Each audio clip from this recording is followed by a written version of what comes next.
Muito bem. Vou deixar um convite para você, né? Tá. Muito obrigado. Obrigado. Tá. Obrigado. Fotocópia. Obrigado, tá? Tá.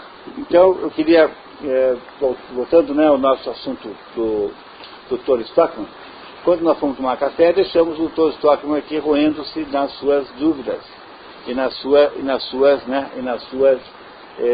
suas meditações sobre o que fazer, já que a situação que agora existe é que ele achava que era um mero problema técnico, que era só a questão de ir lá arrumar a tubulação, mas o irmão dele o ameaça com demissão, o irmão dele o ameaça com portanto, uma desgraça familiar, e ele está com os brios, então, a grande altura, né? Os brios foram levados muito excessivamente porque ele se acha aí chantageado, está sendo de fato chantageado, e a questão central, né, é agora, né, o que é que ele vai fazer. Será que vocês acham que o Dr. Stockman vai ceder? Ou o Dr. Stockman vai até as últimas consequências? É isso que nós vamos continuar lendo agora, se vocês não tiverem nenhuma dúvida sobre a história até aqui. Alguma dúvida até aqui? Então, vamos lá então. Ok, vamos lá. Terceiro ato. Na redação do Voz do Povo, Hofstad e Billing conversam sobre o artigo do Dr. Stockman. Diz Billing: é um artigo arrasador. Cada palavra cai como um golpe de machado. Enquanto eu lia o manuscrito, eu sentia a revolução em marcha. A dupla conclui que o prefeito perderia de qualquer modo porque, se rejeitar a proposta do médico, sofrerá resistência política e se aceitar, ficará mal com os acionistas do balneário.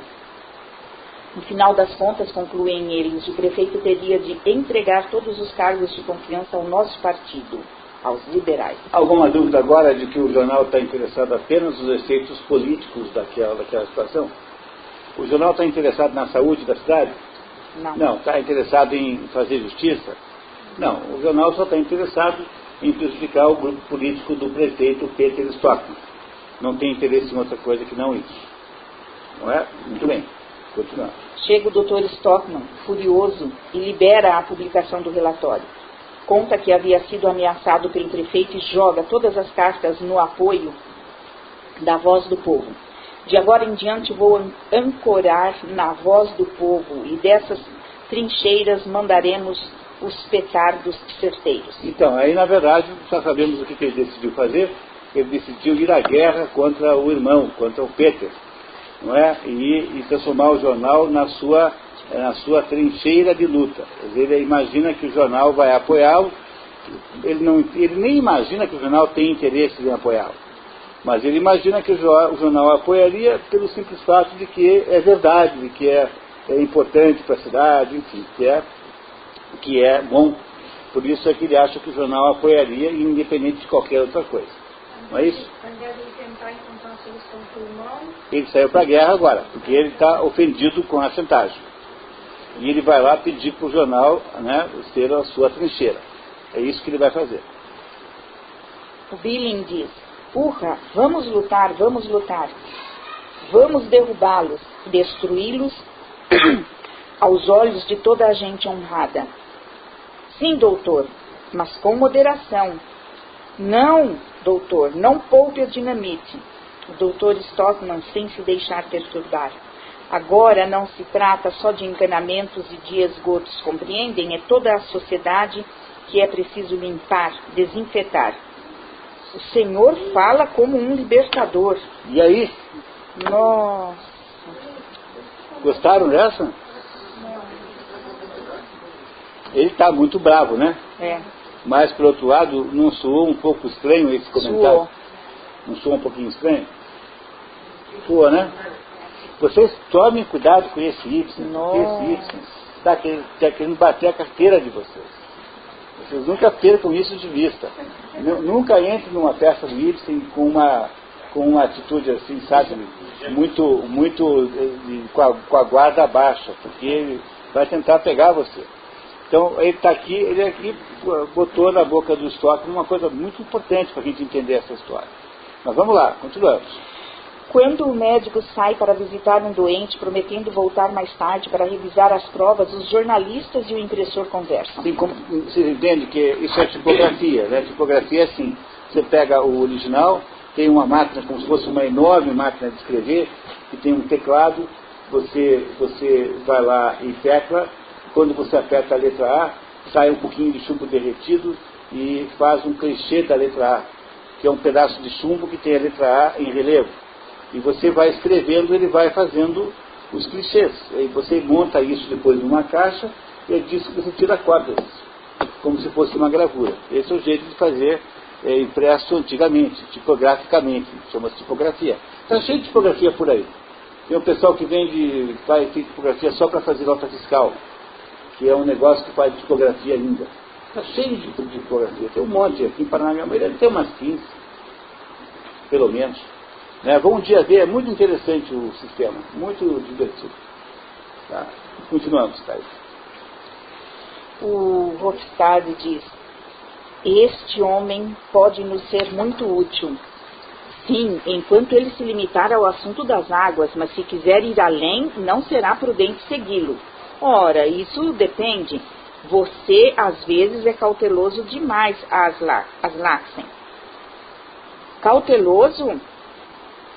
Sim, quando se trata da nossa política caseira e seus figurões, eu sou cauteloso, Sr. Billing. E vou dizer-lhe por quê. É que a experiência me ensinou muita coisa. Mas se estivesse eu metido na grande política, na política nacional, vocês iam ver como eu não tenho medo de nada. Mas isso é uma contradição, Sr. Aslaksen. Antes de tudo, eu sou um moderado. Atacando o governo não se prejudica ninguém. Essa gente, fique sabendo, pouco se preocupa com os ataques e as acusações. Não é possível desalojá-los dos seus cargos. Já as nossas autoridades locais, é fácil derrubá-las e substituí-las inadvertidamente por agitadores. E isso constituiria um mal irreparável para os pequenos proprietários e para todos. Mas e a educação cívica, a consciência dos cidadãos? Isso não é importante? Como se ele se preocupasse de fato com isso, né? Como se ele tivesse qualquer preocupação com isso. É. Quando um homem tem bens, o importante é protegê-los e não meter-se em questões políticas, Sr. Hofstad. Que Deus me livre nesse caso de ter bens a zelar. Claro, claro. Aslaksen sorrindo, apontando com o dedo a escrivaninha. Antes de você, ocupava esta mesa o Sr. Stensgaard, que depois chegou a um alto cargo na prefeitura. O Billing cuspindo, aquele oportunista. Mas eu não sou uma Maria vai com as outras e jamais o serei. Um político nunca deve dizer, desta água não beberei, Sr. Hofstad. E o Sr. Billing, procure conter-se. Todo mundo sabe que quer ser secretário na prefeitura. É verdade, Billing? Sim, é verdade. Vocês devem compreender. É só para irritar os nossos poderosos. Não, ele é oposição porque ele quer um emprego lá na prefeitura. Os jornalistas gostariam de se livrar de Aslaksen, mas precisam dele para financiar o papel para as rotativas. Diz a nota, aparentemente Aslaksen era dono da parte gráfica e Hofstad da parte jornalística. Pensem em pedir auxílio financeiro a Morten, que o conhecido por Leitão e sogro do Dr. Stockman. Não sabíamos isso, né? Que o apelido do sogro do Stockman é Leitão. Então é um apelido muito simpático, né? Não parece, né? Também é melhor do que Morten e Kill, né? Neste momento, Petra entra na redação para devolver um romance em inglês que pretendia traduzir para publicação no jornal, alegando que a obra defendia ideias contrárias às da Voz do Povo. Cinicamente. Veja se me entende. Esta novela, a nota, aqui há claramente erro de tradução de novel, que em português se traduz por romance. Isso também significa que a obra foi traduzida do inglês, embora esta informação não conste no livro. Então, peguei aqui o espertalhão que traduziu o livro do inglês e não do norueguês, como é de se imaginar, não é? pelo erro que ele comete. Então, o erro que ele comete é um erro tipicamente de uma tradução do inglês, e não de uma tradução do norueguês. Não é? Então, pelo erro, a gente sabe que a tradução é indireta, quer dizer, ela é feita do inglês e não do norueguês. O que é sempre uma tradução menos valiosa. Né? A melhor tradução é a direta, sempre.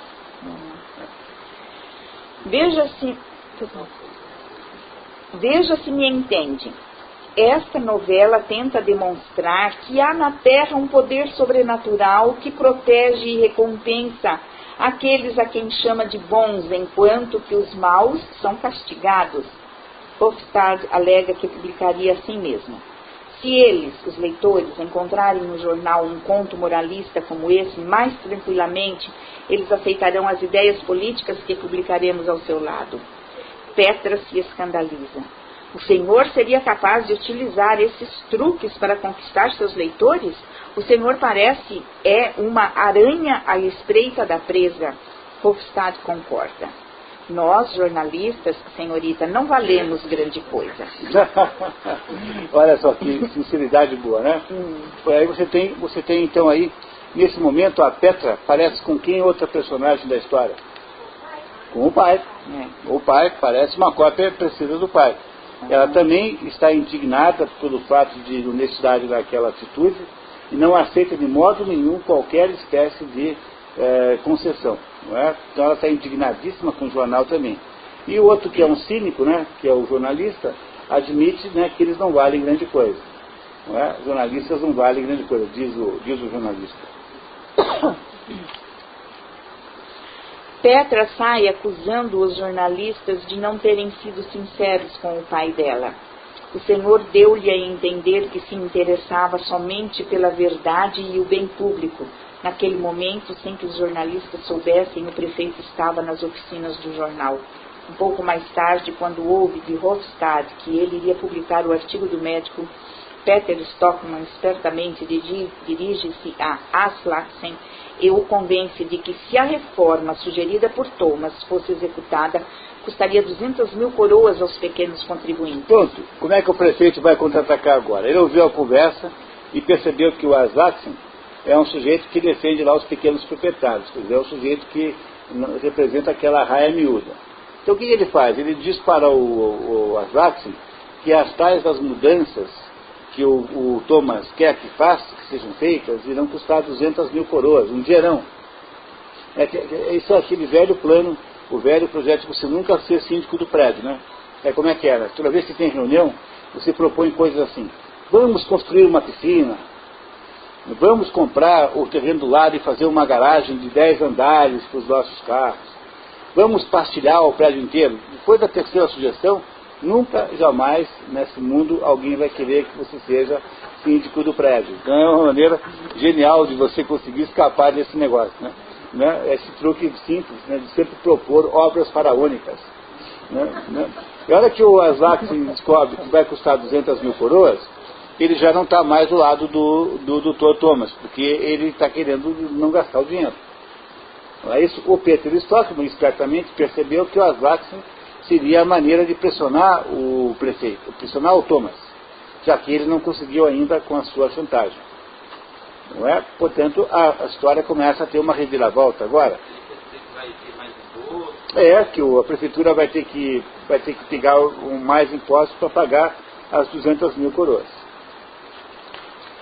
Tem certeza de tudo isso, senhor prefeito? Já verifiquei. Se fizerem todos esses gastos, a cidade é que terá de suportá-los. Aos poucos estamos vendo que as coisas tomam um rumo bem diferente. De fato. E o pior é que a estação balneária ficará fechada durante pelo menos uns 2 anos. Fechada? O senhor disse fechada? Durante 2 anos? Sim, no mínimo. É o tempo que durarão os trabalhos de reforma e reparo. Não poderemos aguentar isso, senhor prefeito. E de que viveremos durante esse tempo, nós, os proprietários? Infelizmente, senhor Aslaksen, não sei o que lhe responder. Mas o que quer que eu faça? Os senhores acreditam que depois de tudo virá alguém procurar nossa estação e nossas águas? O senhor acredita que depois de tudo virá alguém procurar nossa estação e nossas águas? depois de propagandearmos que nossas águas estão poluídas, que vivemos num terreno podre, que toda a cidade está... Será que tudo isso não passa de uma simples fantasia do doutor? Pronto. Agora o Asaxes começa a achar que o doutor é louco, né? Que é maluco, e que aquilo tudo é fantasia. Né? O Asaxes começou a virar inimigo do doutor Thomas. Embora agora há pouco tempo antes, ele estava propondo para levantar o povo contra o prefeito, enfim, agora já não é mais inimigo. Eu acredito que sim. Neste caso, o Dr. Stockman cometeu um erro realmente indesculpável. Perdoe-me, senhor prefeito, mas é verdade, você não diz mais do que uma triste verdade, senhora Slaxen. Meu irmão sempre foi um desmiolado. E o senhor quer apoiá-lo num assunto destes, senhor Hofstad? Mas também quem poderia esperar? Eu redigi uma breve exposição sobre o caso, analisando de um ponto de vista imparcial, que, aliás, é o único ponto de vista aceitável. Neste texto, eu indico, inclusive, as obras que são possíveis realizar, sem ultrapassar os recursos de que os cofres da estação balneária dispõem. Tem aí o artigo, senhor prefeito? O prefeito procurando no bolso. Sim, casualmente está comigo. Foi uma coincidência, está comigo. Não é isso? E agora o Hofstad, que estava querendo publicar o diabo sobre o assunto, agora começa a achar uma boa ideia mudar de lado. Né? Você não acha o comportamento moral exemplar desse Hofstad? Flexível, né? Muito bem, né? Muito bem. Continuamos. Nesta hora, o Dr. Stockman entra no jornal para revisar as provas, conforme combinado. Os jornalistas escondem o prefeito, dão uma desculpa para o atraso nas provas e tentam mandá-lo embora. Como o médico continua a discursar, Hofstad decide contar-lhe a verdade, mas neste momento entra Catarina à procura do marido e lhe diz: você está preparando a nossa desgraça. Dr. Stockman, no entanto, está convicto da vitória. Está bem, Catarina, volta para casa, cuida dos seus afazeres e deixe-me tratar dos problemas. Como pode ter medo quando me vê tão confiante e alegre? Anda de um lado para outro, esfregando as mãos. Ora, fica certa de que a verdade e o povo ganharão a batalha. Já vejo todos os liberais cerrando fileiras e marchando para a vitória. Para diante de uma cadeira. Mas o que é isto? O médico percebe sobre uma cadeira o boné e a bengala do prefeito que, desmascarado, reaparece. Estava escondido atrás de um armário, assim, né? E agora reapareceu. O médico põe o boné do irmão e faz pouco dele. Peter Stockman exige a devolução do boné, alegando sua condição de chefe de polícia. Peter Stockman é prefeito, chefe de polícia e presidente do balneário. Tem 3 funções. Né? Se você é o chefe de polícia, eu sou o chefe da cidade, entende? Você veio lutar contra mim às escondidas, mas não conseguirá nada. Amanhã faremos a revolução. Você já percebeu isso? Pronto, passamos um pouquinho aqui.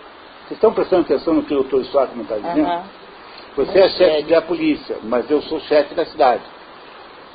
O Dr. Stockman está fazendo essa argumentação. Ok?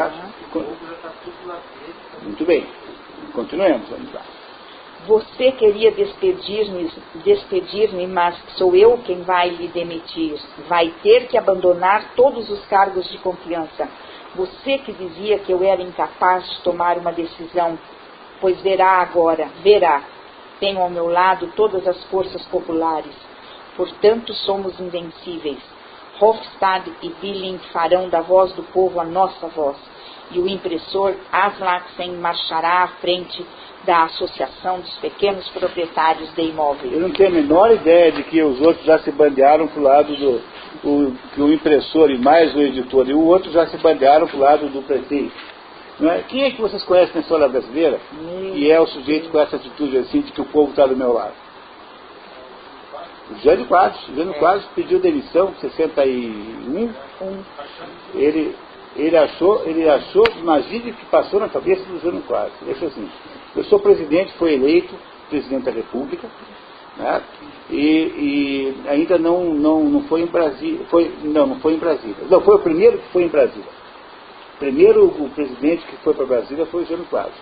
E ele, um belo dia, achando que estavam criando problema para ele no Congresso, que ele não tinha facilidade de aprovar as leis que ele queria, ele resolveu ter a seguinte ideia.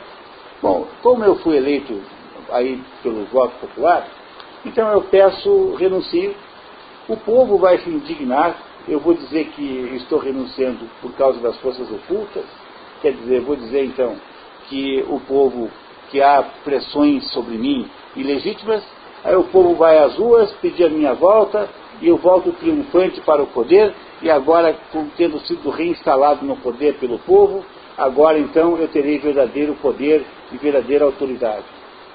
Esse era o plano do Jânio Quadros. E adivinha o que aconteceu? Ninguém deu a mínima para o Jânio Quadros, ninguém prestou atenção nas forças ocultas. Ficou mais uma loucura, porque ele era maluco, né?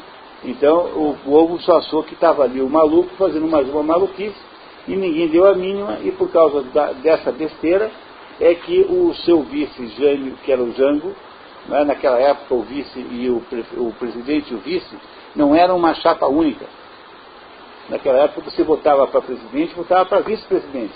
Você escolhia um vice-presidente qualquer, e aí dava um conjunto de presidente e vice de partidos completamente diferentes, que não tinham nenhuma ligação com o outro. Era uma coisa completamente sem sentido, mas era assim que era. Então o Jânio era vice porque foi eleito vice. Hoje você não elege no vice, você elege o presidente e o vice vem junto, né? Mas naquela época não era assim, quer dizer, veio junto, o vice era o Jânio, e o Jânio, ninguém queria que o Jango assumisse, e por causa dessa confusão tentaram fazer aquele parlamentarismo que não deu certo, e depois fizeram o golpe de 64. Essa é a história de uma atitude como essa do Dr. Stockmann aqui, a presunção de que você tem o apoio do povo, você tem o apoio de determinado conjunto de pessoas. É uma presunção sempre muito perigosa, muito perigosa. Bom, continuamos, por favor, Inês. Neste momento, o prefeito pergunta a Hofstad se ele ficaria do lado dos agitadores, e ele responde que não. O médico, surpreendido pela resposta, não entende. O Dr. Stockmann, assombrado: o que você quer dizer com isso? O senhor apresentou a questão de maneira falsa, doutor, e nessas condições eu não posso defendê-lo. Nem eu, depois que o senhor prefeito teve a gentileza de me dar amplas explicações sobre o problema ali na sala ao lado. São dois imprestáveis, né? Dois maus caráteres, né? Dois sujeitos absolutamente não valem nada, né? Esses dois, tá? É tudo mentira, intriga. Deixa-me falar. Só quero que publiquem meu artigo e eu vou mostrar como se defende uma ideia quando se tem a convicção de que se está certo. Impossível, não o publicarei. Não posso, não quero e não me atrevo a publicá-lo. Não se atreve? Que conversa é essa? Não é o senhor o diretor? Não é o senhor que manda no jornal? Não, senhor doutor, são os assinantes. Felizmente, é a opinião pública, doutor. As pessoas esclarecidas, os proprietários de casas, a classe média e os demais proprietários. São eles que dirigem os jornais. O doutor Stockmann, perplexo: e todos estão contra mim? Sim, senhor. Se seu artigo fosse publicado, seria uma verdadeira ruína para o nosso povo. Não posso acreditar. E agora? Agora o nosso bom doutor Stockmann descobriu que não tem ninguém no mundo para apoiá-lo. Descobriu que não tem mais o jornal como trincheira. Descobriu que agora, se quiser continuar essa briga, vai ter que ser sozinho. Vocês acham que ele continua? Continua, né? Muito bem, vamos lá. Com a negativa do jornal, o Dr. Stockmann anuncia que iria convocar uma Assembleia Popular. É preciso que todos os meus concidadãos ouçam a voz da verdade. Nenhuma sociedade vai ceder o local. Nenhuma, tenho certeza. É uma vergonha, mas por que são todos contra você, Thomas? O Dr. Stockmann, furioso: Eu vou dizer por quê. É porque nesta cidade não há homens. Há somente pessoas que, como você, só pensam nas suas famílias e nem um pouco na comunidade. A senhora Stockman pegando-o pelo braço.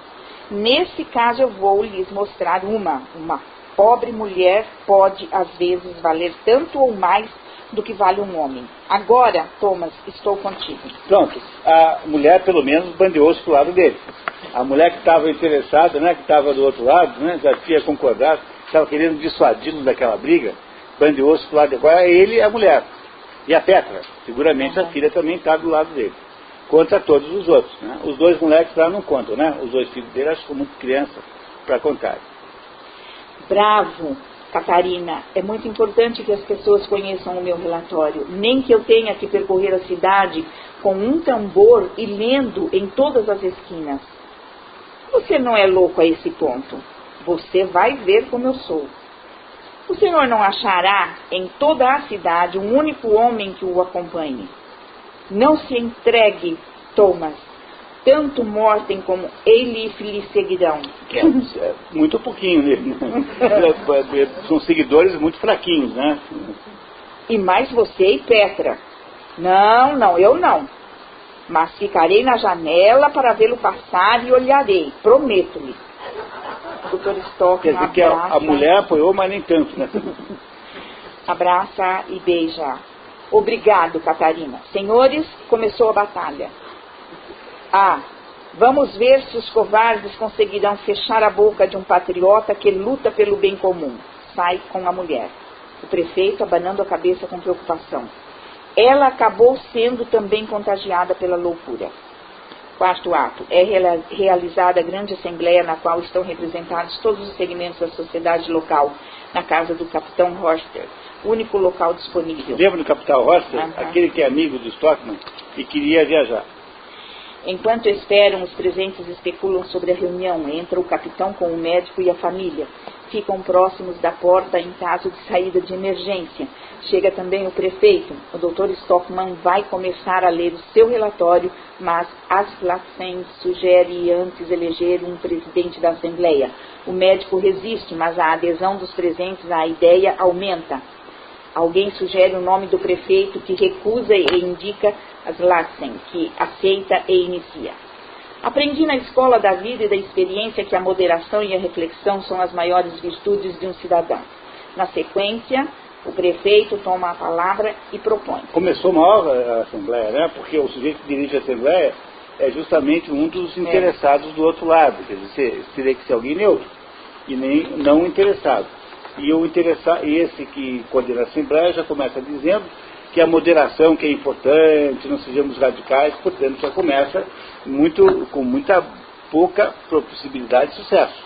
Não é isso que acontece? Muito bem.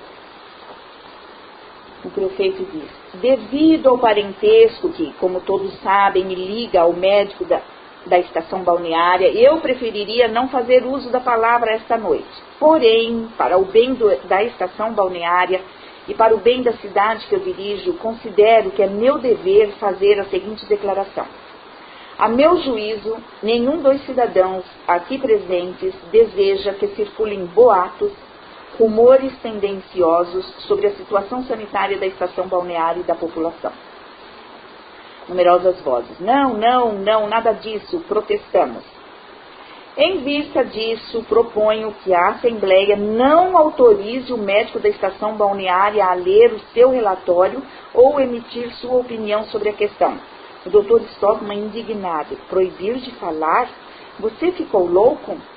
No jornal Voz do Povo, já informei a população sobre os fatos essenciais, de modo que todos os cidadãos responsáveis podem facilmente formar uma opinião. Segundo esses dados, pode-se verificar o relatório do médico, além de constituir um voto de desconfiança contra os que dirigem os interesses da cidade.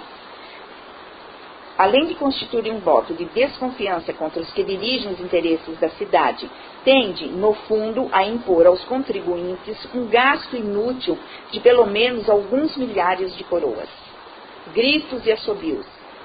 Aslaksen fazendo soar a campainha. Silêncio, senhores. Aprovo a sugestão do prefeito. Creio que o Dr. Stockman tem segundas intenções quando provoca uma crise por causa da estação balneária. Pretende, na realidade, que se promovam mudanças na estrutura do poder em nossa cidade. O que ele quer, na verdade, é fazer uma revolução. Ninguém põe em dúvida a sua honradez. Ocorre que as ideias do Dr. Stockman, uma vez colocadas em prática, custariam demasiado dinheiro aos cidadãos. Por isso sou contra. Aplausos. Eu gostaria também de dar, com toda sinceridade, o meu depoimento pessoal sobre esta questão.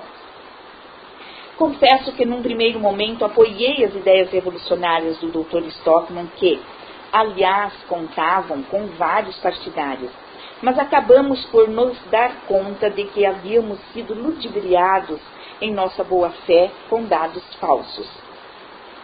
Falsos? Digamos, então, inexatos. Assim demonstrou o artigo que publicamos do senhor prefeito. Suponho que ninguém neste plenário duvidará de minhas convicções liberais.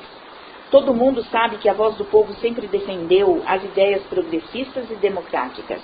Porém, as pessoas experientes e de bom senso ensinaram-me que, quando se trata de questões puramente municipais, o dever de um jornal é proceder com certa prudência. Estou completamente de acordo com o orador. E é fora de dúvida que no assunto que nos ocupa, o Dr. Stockman tem contra si a vontade geral. E eu então me pergunto, não é dever do jornalista estar sempre de acordo com a vontade do leitor? Não recebeu ele uma espécie de mandato tácito que o obriga a combater sem tréguas para o bem daqueles cuja opinião representa?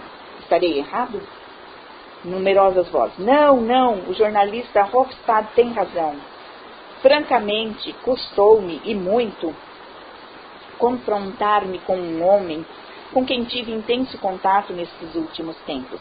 Trata-se de uma pessoa honrada e que, acredito, merece toda a consideração de seus conterrâneos. Mas tem um grande defeito. Costuma dar mais ouvidos à emoção do que à razão. E aí? Parece que a situação do Dr. Stockman ficou boa agora? Melhorou ou piorou? Piorou muito, porque ele foi chamado de mentiroso, foi chamado de revolucionário, foi chamado de emotivo, foi chamado de tudo quanto é coisa, e ele não conseguiu ainda dizer uma palavra, e a possibilidade de argumentação que ele tem nessa Assembleia é nenhuma. O prefeito já tomou a palavra, todos os que falaram são seus inimigos, e ele, portanto, teve a sua Assembleia sequestrada pelo outro lado. O outro lado sequestrou dele a Assembleia que ele tinha montado para que ele pudesse ter palavra. Não é? A situação do Dr. Stockman não melhora muito, né? Não é isso? Tá, continuamos. Surpreendentemente, o Dr. Stockman, muito agastado, diz que não quer mais falar na canalização e no esgoto. Um bêbado intervém e é expulso. A palavra é entregue ao médico, que diz ter feito grande descoberta. Descobri que todas as fontes morais estão envenenadas e que toda a nossa sociedade repousa sobre o solo da mentira. Esse aí é o tema de Ibsen. A ideia de que é uma mentira enorme, de que as pessoas estão se alimentando. E agora o Ibsen, agora o Dr. Stockman faz um discurso que é como se fosse Ibsen falando, né? Ibsen declarando, que é um discurso de magoado, muito triste, em que ele se acha agora muito aborrecido com aquela sociedade que deixou que isso acontecesse, não é?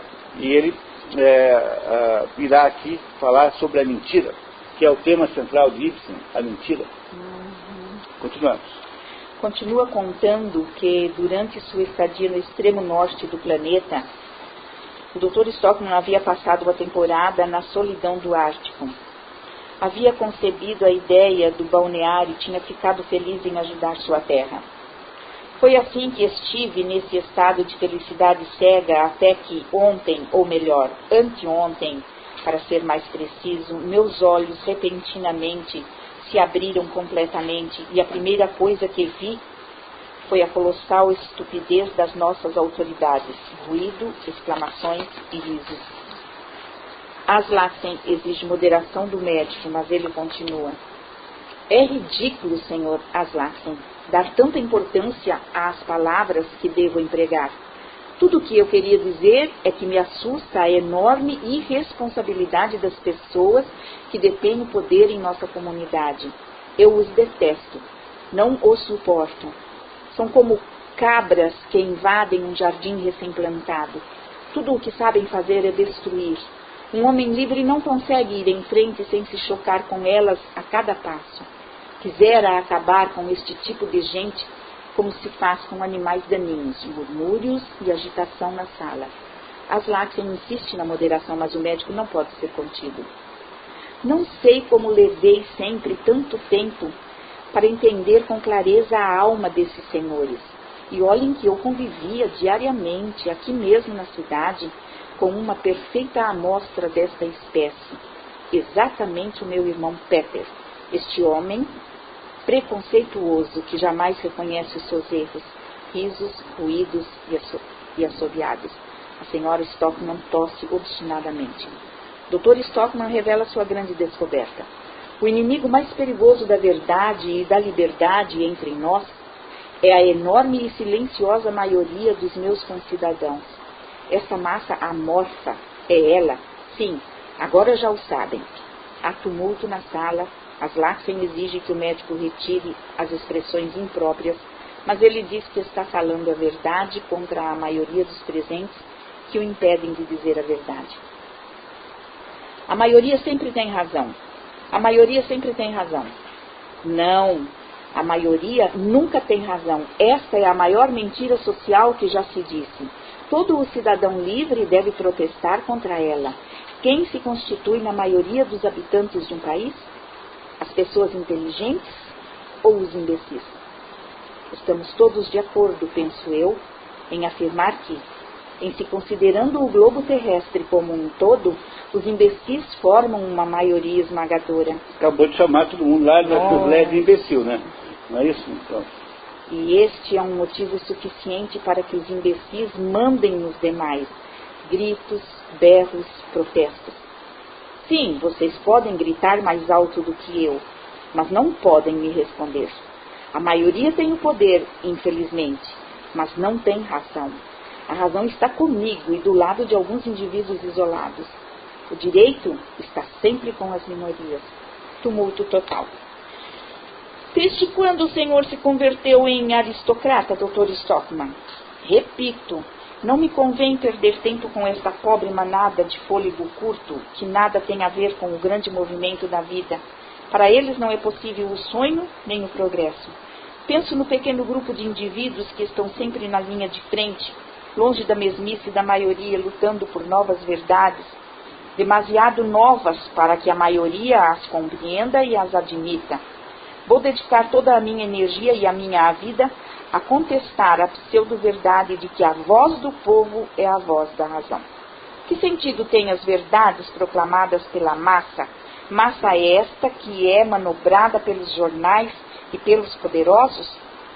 São velhas e caducas.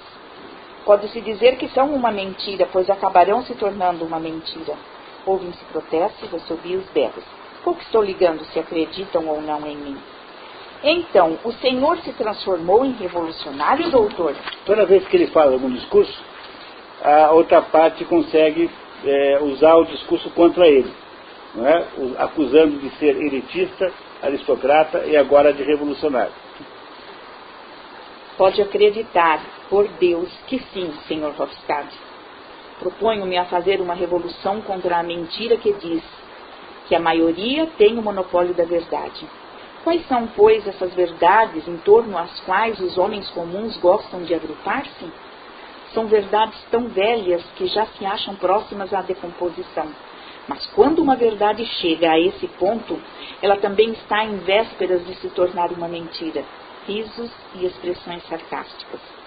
Em geral, as verdades não têm, como imaginam, a longevidade de um Matusalém. Uma verdade aceita por todos sobrevive normalmente uns 17, 18, quando muito 20 anos, raramente mais. São verdades caducas, de uma magreza espantosa. Não tem mais do que pele e ossos. E são justamente essas que a maioria recomenda à sociedade como sendo um alimento saudável. Ora, posso assegurar-lhes que tais alimentos não têm absolutamente nenhum valor nutritivo.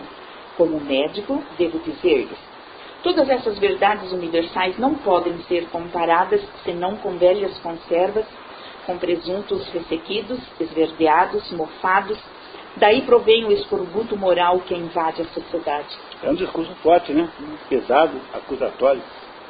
O médico continua o discurso acusando essa satânica e compacta maioria de envenenar as fontes da nossa vida, de empestear o solo em que nos movemos.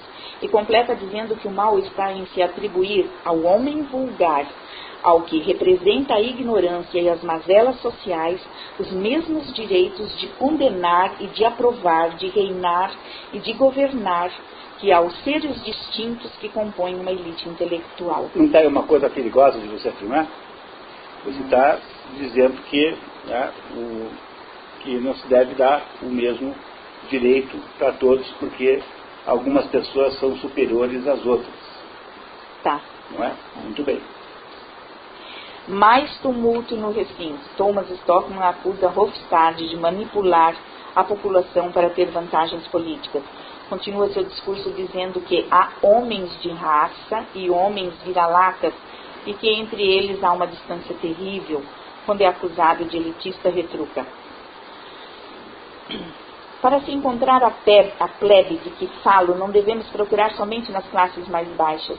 Ela está por tudo, também e principalmente em torno de nós e ali, nas classes sociais privilegiadas, ricas. Não precisamos ir muito longe. Vejam o vosso prefeito, meu próprio irmão Peter, faceiro, rico, ar próspero, mas lhes asseguro, é tão plebeu quanto o mais plebeu dos plebeus. Risos e assobios.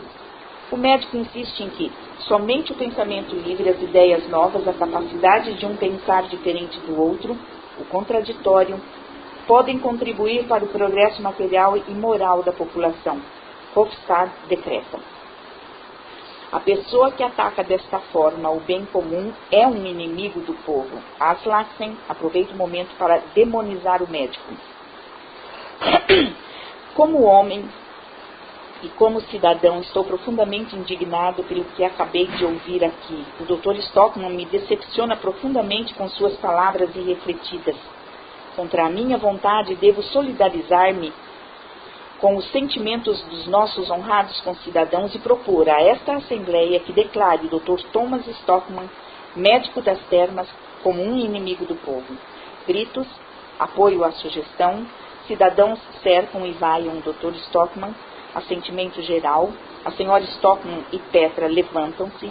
Martin e Eilif brigam com outros colegiais que vaiam o pai. Adultos os separam. Dr. Stockmann aos que o vaiam. Estúpidos. Começa a votação. Enquanto isso, Morten Kiel faz... A votação sobre ele ser considerado inimigo do povo. Tá. Não é? Morten Kiel faz censuras ao seu genro, que pretendia também denunciar os costumes do Vale dos Moinhos pela poluição. Kiel era proprietário de um deles. Isso pode lhe custar muito caro, Stockmann.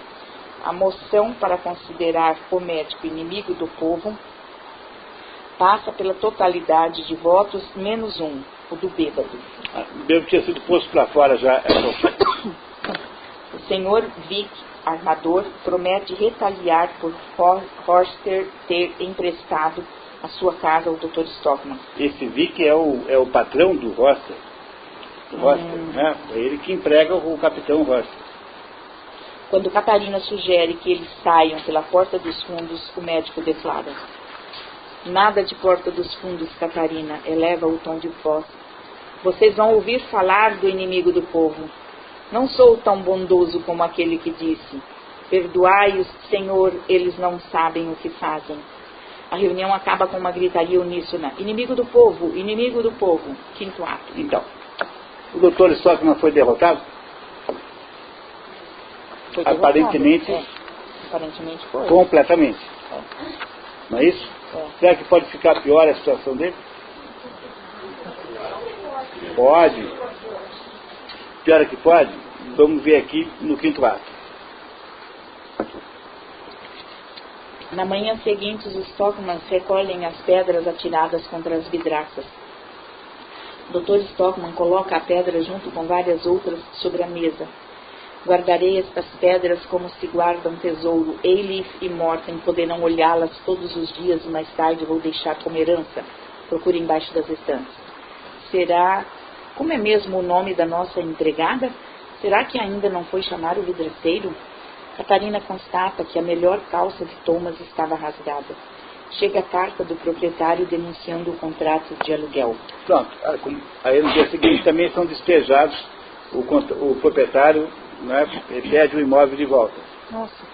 Petra chega comunicando que havia sido demitida da escola. O capitão Horster aparece e comunica que também fora demitido por Vicky. Aparece o prefeito trazendo a carta de demissão do médico e propondo que ele passe uns tempos fora. Retrate-se e volte ao cargo. Também perdeu o emprego. Como a filha Thomas... perdeu o emprego, o Stockman perdeu o emprego, perderam a casa e o amigo que emprestou a casa para a Assembleia também perdeu o emprego. E o empregado não veio. Como Thomas resiste, insistindo que... E a calça, melhor calça, estava rasgada. Talvez, tem mais essa ainda. Um homem de bem não deve encobrir imundícies. Seu irmão o adverte de que Morten Kiel seria riquíssimo, o médico não sabia. E que, caso aquele comportamento continuasse, o velho poderia modificar o testamento para deserdar Catarina e as crianças. Que era a última coisa que precisava acontecer. É que as crianças perdessem a herança do avô, pai da Catarina, né? O Morten Kiel. Thomas se revolta com o irmão. Dr. Stockman, indignado aos gritos. Catarina, manda lavar o assoalho onde este homem pisou, que tragam um balde de água. Chama. Como diabo se chama ela? Essa que está sempre com o nariz sujo de carvão. Que é empregada.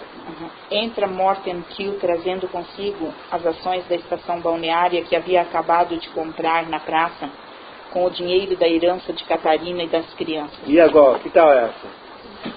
No dia seguinte de manhã, as ações da estação balneária não valem nada. Estão muito baratas. O Morten Kiel pega o dinheiro que seria a herança das crianças e compra as estações. Compra as ações da estação balneária. E vai falar com o seu genro. E olha o que o Morten Kiel dirá para o seu genro. Dr. Stockman com violência. Como? É o dinheiro de Catarina que o senhor emprega dessa forma? Sim, todo esse dinheiro está investido na estação balneária. E agora eu quero ver se você realmente é tão louco assim, Stockman. Se vai continuar espalhando por aí que o lixo que infecta as águas vem do meu curtume. Pois divulgar estas mentiras significa prejudicar os interesses diretos de Catarina, de Petra e dos rapazes também. Ou seja, se ele continuar com a campanha, as ações não vão valer nada e, portanto, não tem mais herança às crianças. A única maneira das crianças terem uma herança é ele desmentir para que as ações do balneário subam e aí ele ficará rico, né? Porque as crianças ficariam ricas porque elas são herdeiras daquelas ações. E aí? Dava para acontecer mais alguma coisa ruim? Dava, né?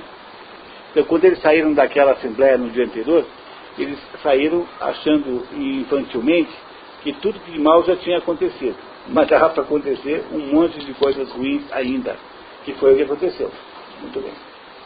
Morten Kiel dá ao médico 2 horas para decidir. Em caso negativo, entregaria as ações para um asilo imediatamente e não haveria herança. Chegam Hofstad e Aslaksen dizendo que não poderiam ter agido de outra forma na noite anterior e acusam cinicamente o médico de ter feito toda a confusão apenas para desvalorizar as ações do balneário que seu parente, o velho Kiel, andava comprando na cidade naquela manhã. E consegue ficar pior ainda, porque os jornalistas agora o acusam de ter feito toda essa confusão apenas para derrubar as ações do balneário para ele comprar na Bacia das Almas, ele não, mas o seu genro, né, o seu sogro, comprar a Bacia das Almas como fez no dia seguinte. Que mais? Agora nem mesmo o Dr. Thomas Stockman tem aí o valor de ter feito isso por razões, digamos, morais. Que tal? Os jornalistas teriam vindo colocar a voz do povo ao serviço de Stockman. Procuraremos aplacar a tormenta. Nos países livres, doutora imprensa é o quarto poder. Finalmente, a dupla pede-lhe dinheiro. O senhor deve compreender que preferiríamos apoiá-lo desinteressadamente. Infelizmente, a voz do povo não anda bem, estamos com graves problemas financeiros. Portanto, o jornal vem vender apoio contanto que pague. Não é? Faz como faz a revista Isto É, cujo apelido no mercado publicitário é Quanto É. A revista Isto É, né, apelidada de Quanto É. Né? Ou seja, isso quer dizer que eles publicam qualquer coisa contanto que você pague lá. Né? Essa é a conversa aí do mundo publicitário. Continuamos. A conversa evolui para a chantagem pura que Hofstad justifica. É a lei da natureza, a luta pela vida. O médico apanha seu guarda-chuva e ameaça agredir os jornalistas, que são salvos pela entrada da família. Depois da fuga da dupla, o médico escreve 3 vezes não, nunca ação, e pede a Petra que mande entregar a seu avô o mais rápido possível. Comunica à família que não vão mais sair da cidade. Pronto, quer dizer, aí o médico acabou de decidir que não vai aceitar a proposta do Morten Kiel. Não é? Portanto, o Morten Kiel vai dar as ações para um asilo. E as crianças não têm mais, agora, não têm mais herança. E ele, em vez de sair da cidade, como havia decidido há pouco com a mulher, vai continuar na cidade, não vai embora. Sim, nesta cidade. Começou a batalha e é aqui que eu vou vencer. Quando você consertar minhas calças, vou sair à procura de uma casa. Precisamos de um teto para passar o inverno.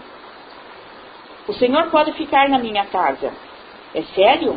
É claro, não tem problema algum, tenho muitos quartos e quase sempre estou viajando. Que generosidade a sua, Capitão Horster. Obrigada. Catarina quer saber como viverão ali. Verá que, se economizarmos, acabaremos equilibrando o orçamento. Isso é o que menos me preocupa. O pior é que não conheço ninguém suficientemente livre ou bastante leal para continuar minha missão depois que eu morrer. Não pensa nisso, pai. Você tem muito tempo de luta pela frente. Como? Os garotos já chegaram? Eilif e Morten entram vindos da sala. Que é isso? Vocês não tiveram aula hoje? É que brigamos com os outros meninos durante o recreio. Não é verdade, os outros é que brigaram conosco. E então o senhor Herlund nos disse que era melhor que ficássemos em casa durante uns dias até as coisas acalmarem. Dr. Stockmann estala os dedos e fica de pé. Já sei, está resolvido, vocês nunca mais voltarão ao colégio. Não voltaremos mais para o colégio, pai? Nunca mais? Que é isso, Thomas? Nunca mais. Eu mesmo vou me encarregar da educação de vocês. Oba! E farei de vocês homens livres e dignos. E então, Petra, você me ajuda neste trabalho? Sim, pai, podes contar comigo. E as aulas serão justamente no salão onde fui proclamado inimigo do povo. Mas é preciso que sejamos um grupo. Necessito para começar pelo menos de 12 garotos. Você pode ter certeza que não vai encontrar nesta cidade. Veremos aos pequenos. Vocês não conhecem alguns garotos de rua, alguns moleques? Claro, pai, conhecemos vários. Muito bem, quero que vocês os tragam aqui. São garotos que não têm oportunidade alguma e poderemos encontrar homens extraordinários entre eles. E o que vamos fazer quando formos homens livres e dignos? Aí vocês vão sair na caça dos lobos que infestam esta cidade. Ah, desde que os lobos não te caçem antes, Thomas. Não digas isso, Catarina. Caçarem-me? A mim, que agora sou o homem mais poderoso da cidade? Poderoso, você? E lhe digo mais, Catarina, me sinto agora um dos homens mais poderosos do mundo. Puxa, Dr. Stockmann baixando a voz. Mas não digam por enquanto nada a ninguém, porque eu fiz uma grande descoberta. Mais uma? Sim, mais uma. Reúne todos em sua volta e fala num tom confidencial. Ouçam com atenção o que lhes vou dizer. O homem mais poderoso que há no mundo é o que está mais só. A senhora Stockmann sorrindo com um sinal de cabeça afetuoso. Meu querido Thomas. Petra, apertando-lhe as mãos num gesto de confiança. Pai. vocês se dão conta que vocês se defrontaram, acabaram de conhecer uma extraordinária obra de arte, que é O Inimigo do Povo. Eu acho essa, de todas as peças que eu conheço do Ibsen, conheço uma dúzia, mais ou menos, não conheço todas, né? Mesmo porque é difícil de encontrar em português. Né? Essa, na minha opinião, é a mais fraquinha. As outras têm mais poderes, são mais poderosas do que essa, mas essa aqui é imprescindível, por razões várias, sobretudo porque nós precisamos dela para estudar o rinoceronte daqui a um mês. Então, o que vocês acham disso, pessoal? Sinceramente. Um autor com competência, ele deixa você na dúvida, né? Porque lembra que eu disse a vocês que é possível que houvesse um certo panfletarismo, não é? Um certo panfletarismo na obra, e que o panfletarismo caracteriza-se pela... Eu queria, então, dispensar a Inês, né? Uhum. Inês, muito obrigado.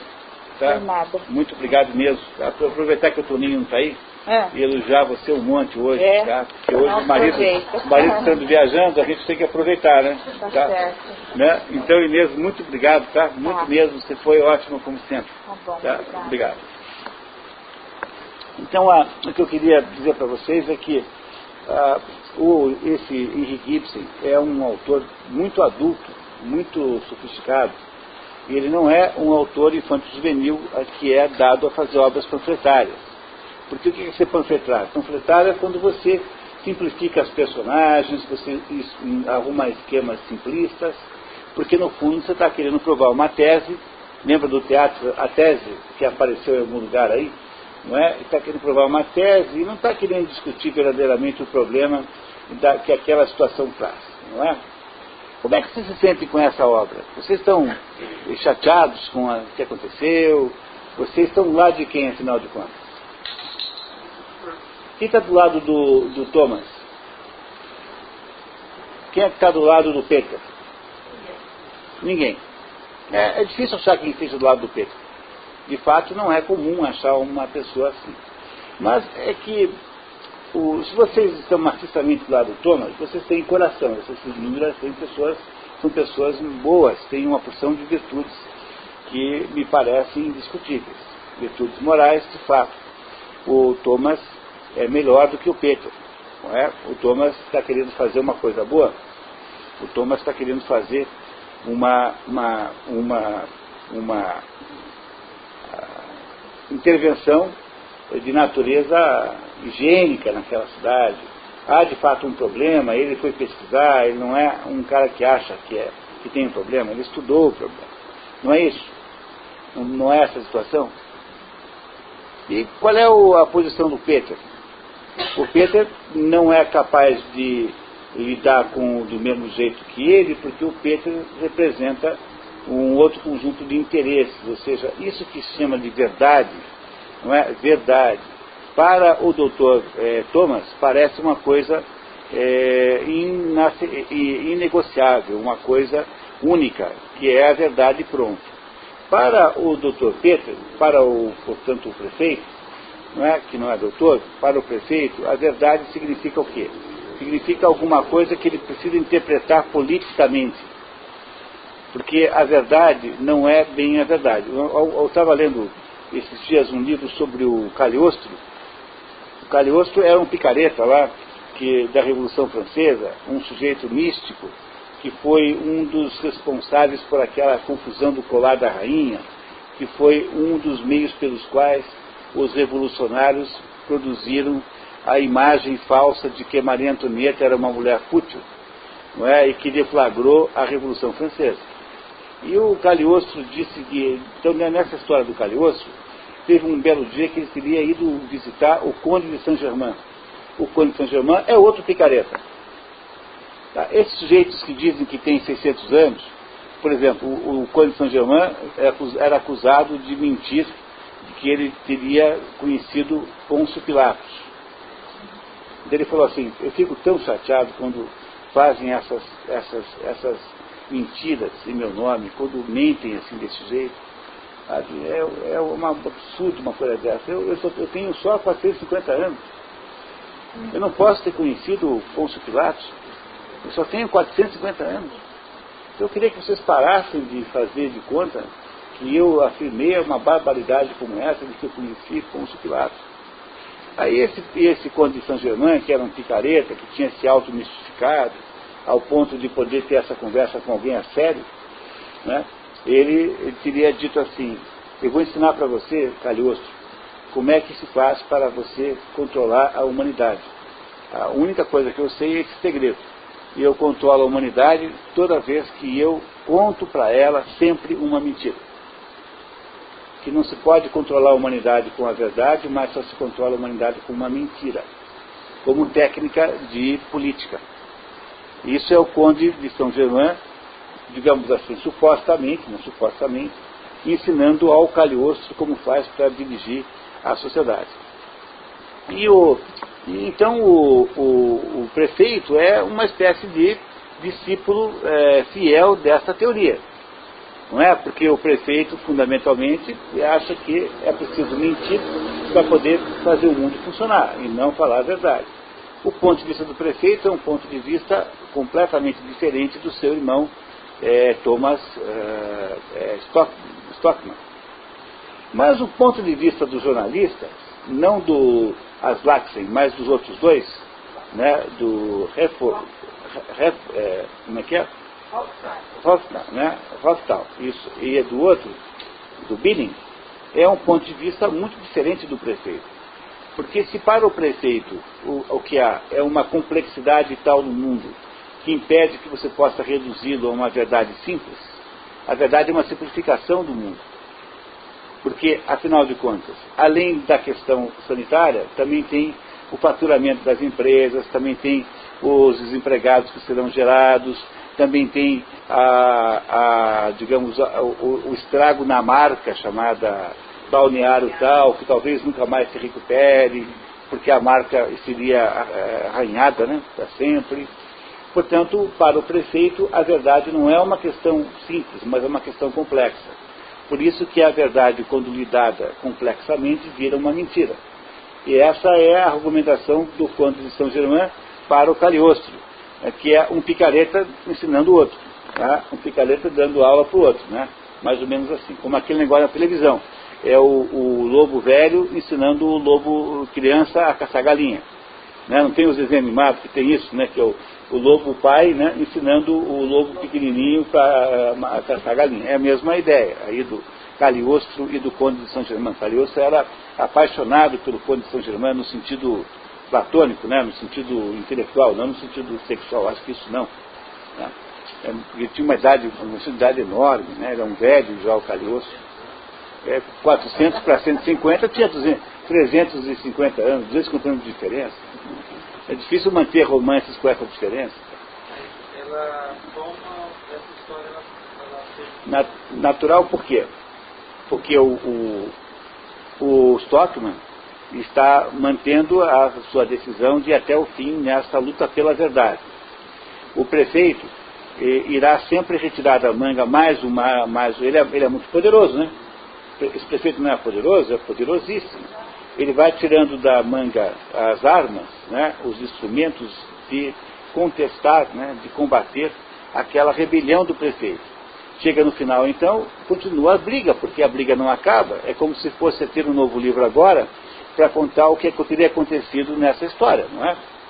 Mas eu queria, antes disso, só deixar claro que a verdade para os jornalistas, para o Aslaksen, é diferente, não, para os outros dois, ela não é uma questão de ser a verdade pronto, como é para o Thomas. Ela não é uma questão relativa, porque, afinal de contas, é preciso levar em consideração uma porção de outras coisas. Ela não é alguma coisa que se dilui numa sopa de elementos que transforma a verdade numa mentira para o bem dos outros. Porque não se pode nunca perder de vista que é possível que exista também dentro do Peter Stockman alguma boa intenção. Não é? Mesmo que ele seja alguém que vai usufruir daquela situação, ele também está querendo evitar um desastre. Mas para aqueles dois lá, a verdade não é nada disso. A verdade é alguma coisa que você usa conforme os seus interesses momentâneos. Quer dizer, ela é alguma coisa que você vende e que você compra. ela é alguma coisa que está num certo mercado de interesses, que é a mesma situação que vocês verão depois comigo aqui, no dia que nós tivermos o livro do Balzac chamado Ilusões Perdidas, que é o maior estudo já feito até hoje sobre a verdade jornalística. Ilusões Perdidas, uma maravilha. Não está esse ano, né? Não, está só no ano que vem. A gente põe no ano que vem, se vocês quiserem, obviamente. Os jornalistas, eles mesmos reconhecem, nós não valemos grande coisa. Né? Nós não valemos grande coisa, reconhecem que são assim. Ou seja, que são pessoas mercantis. E que aquilo que eles fazem ali é um modo de lidar com um negócio. Né? Aqui no Brasil é uma velha regra, uma velha história, que eu não sei até que ponto pode ser dizer que é universal, mas que diz assim, uma máxima que diz assim: o jornal não ganha dinheiro com aquilo que ele publica, mas ganha dinheiro com aquilo que ele não publica. Essa é uma máxima antiquíssima no jornalismo do Brasil. Não é? Então tem lá, eu conheço tantos casos, não vou nem contar aqui, porque vai parecer que eu sou um fofoqueiro. Assim.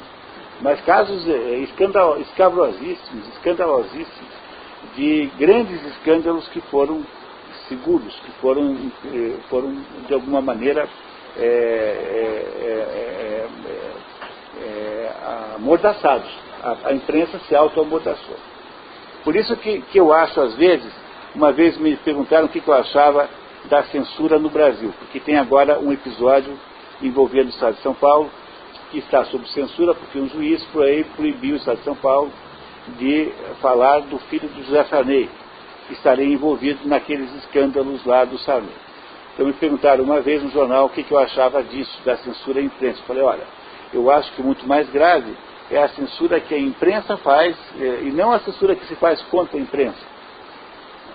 Não é? Muito mais grave do que a censura sobre a imprensa é a censura que a imprensa faz sobre o mundo, que é um outro tipo de censura, que é mais grave do que a outra, porque a outra é sempre explícita. Então o Estado de São Paulo põe todo dia lá, hoje, o Estadão, tantos dias sob censura. Então você sabe o que está acontecendo.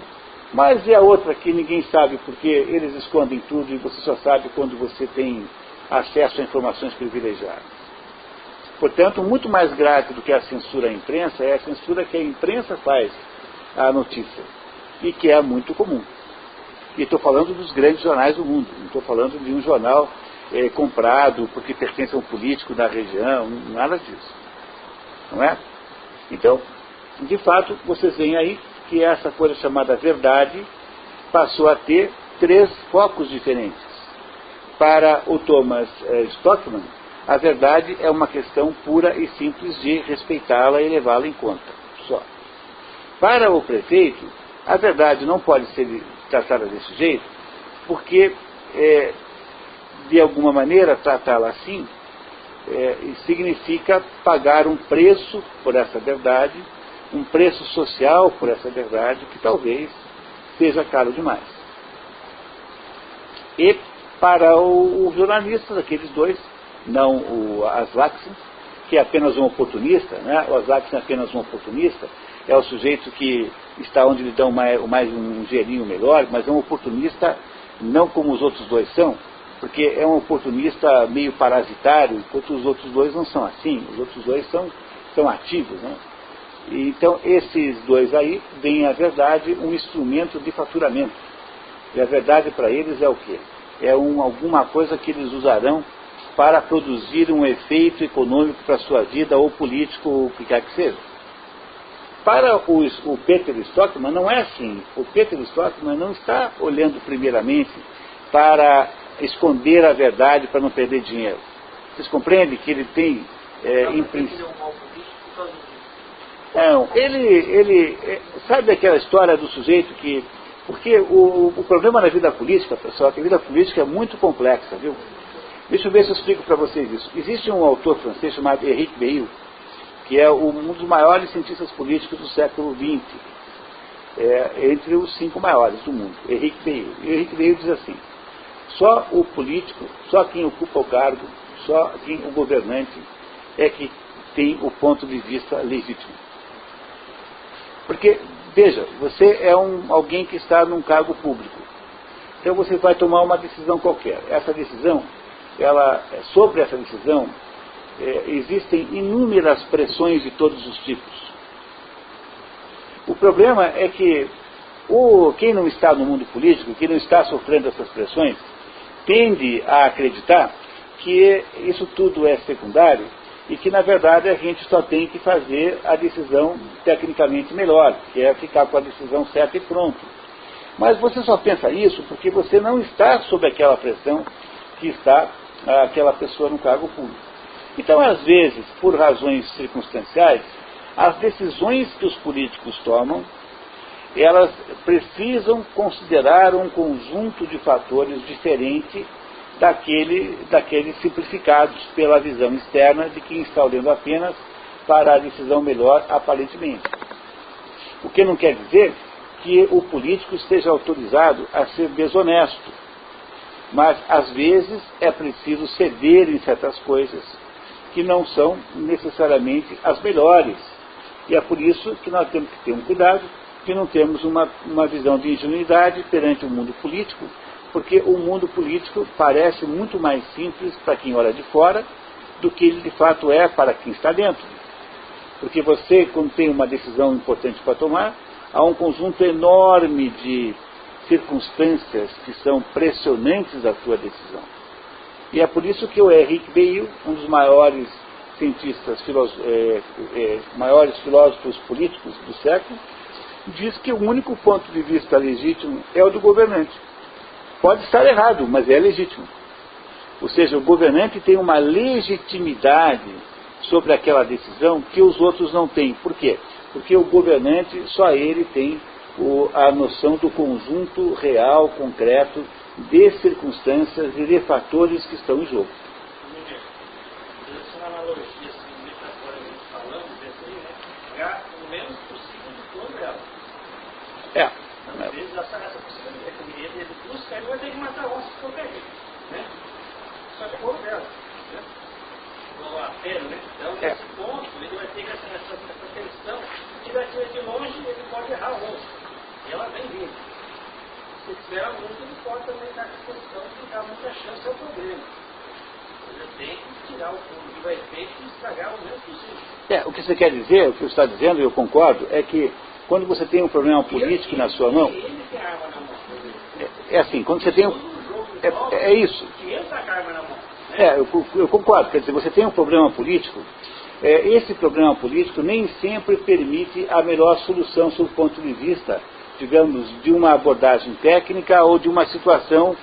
O ideal seria fazer de um certo jeito. Aquele que está fora do problema só olha para o ideal. Mas o problema é que você não pode fazer. Por exemplo, quantas e quantas vezes não teve isso no Brasil, né? Aí você vai lá, tem uma decisão para tomar, aí vem um recado das Forças Armadas dizendo que se fizer isso não vai ser bem aceito.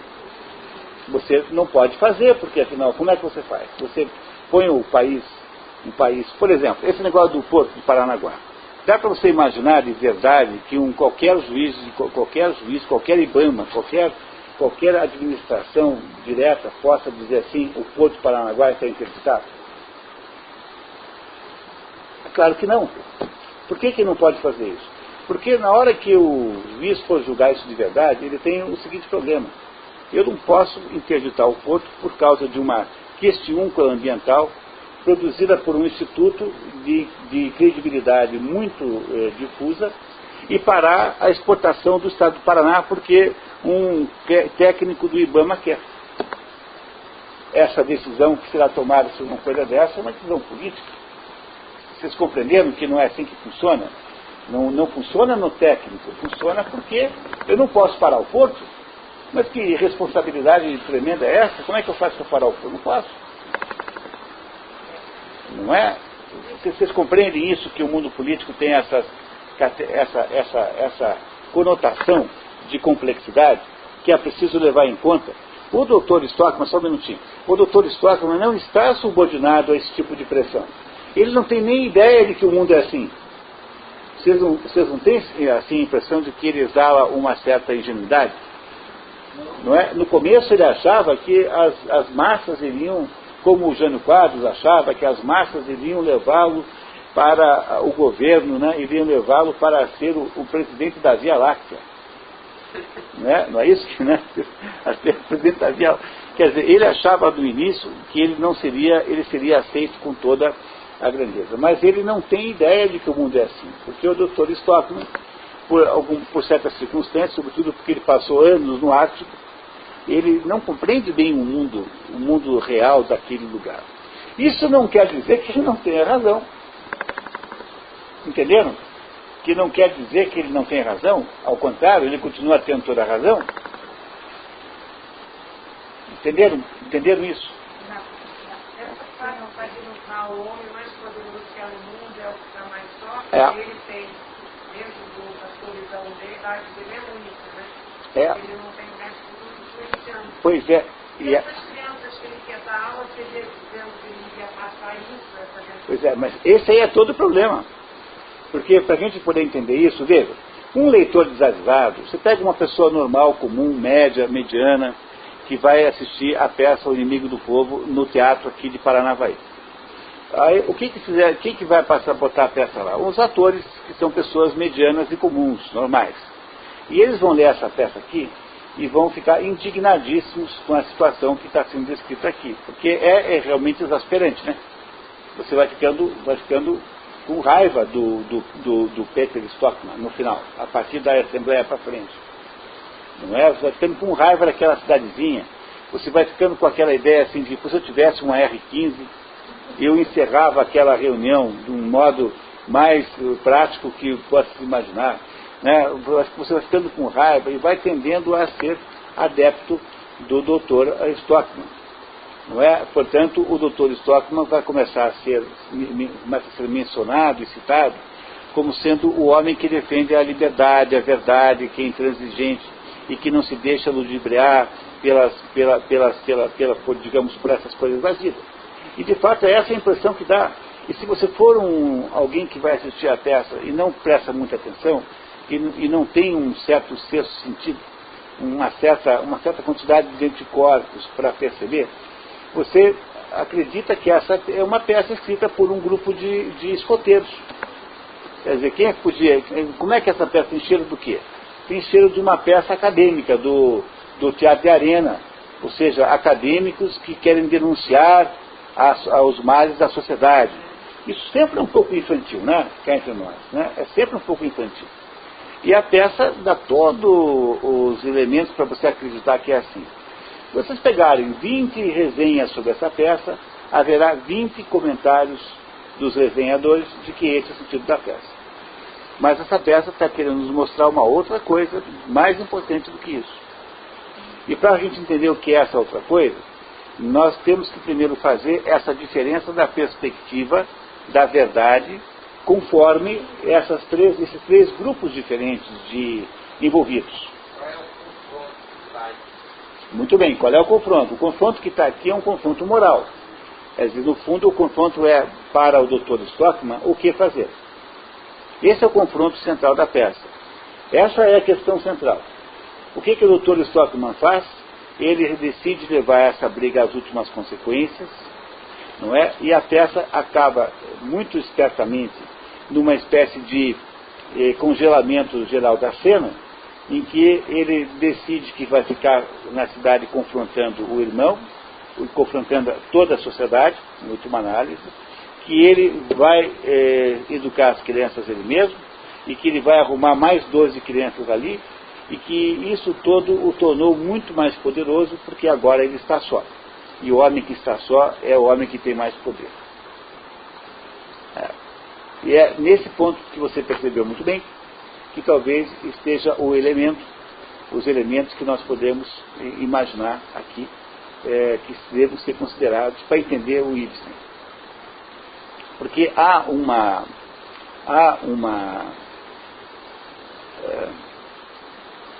não é que é uma tendência, mas há uma mania contemporânea, por exemplo, de dizer que quem tem conhecimento tem poder. Vocês nunca ouviram isso? Tem milhões de seminários de administração, né, que diz o seguinte, que o conhecimento agora quer o poder nas empresas. Nunca ouviram isso na vida? É só o que falam o dia inteiro, né? E no mundo das empresas, isso, como o mundo das empresas é um mundo muito simples, elas tendem a achar que esse conhecimento de que elas estão falando é o conhecimento tecnológico. Quer dizer, você sabe como é que faz para rodar o programa tal, você tem acesso aos códigos-fonte do outro programa, você domina lá não sei o que das quantas. Né? Quer dizer, o conhecimento que as empresas acham que é esse valioso é um conhecimento tecnológico que há nas empresas que passou a ter mais importância. Mas quando você sai do mundo empresarial, porque você não pode fazer nada dentro do esquema empresarial, porque o esquema empresarial é um esquema em termos ontológicos muito baixo. O mundo empresarial é um mundo muito baixo na escala dos valores humanos. Portanto, você não pode usar o mundo empresarial como modelo para nada. Então, quando você sai do mundo empresarial e vai para o mundo da política e vai para o mundo do bramânico, o mundo do conhecimento verdadeiro, você descobre que é exatamente o contrário. Porque é justamente aquele sujeito que não tem nada na vida, que a não ser as suas ideias, que é o sujeito mais pobre de todos. Não é? Quem é que eu sei que tem menos poder? Quem é que fizeram com Sócrates? Mataram com a maior facilidade do mundo. Quem é que fizeram com Jesus Cristo? Mataram também. Eles têm poder a longo prazo. Eles têm um poder que se manifesta na história, ao longo de 1000 anos, mas eles não têm um poder instantâneo.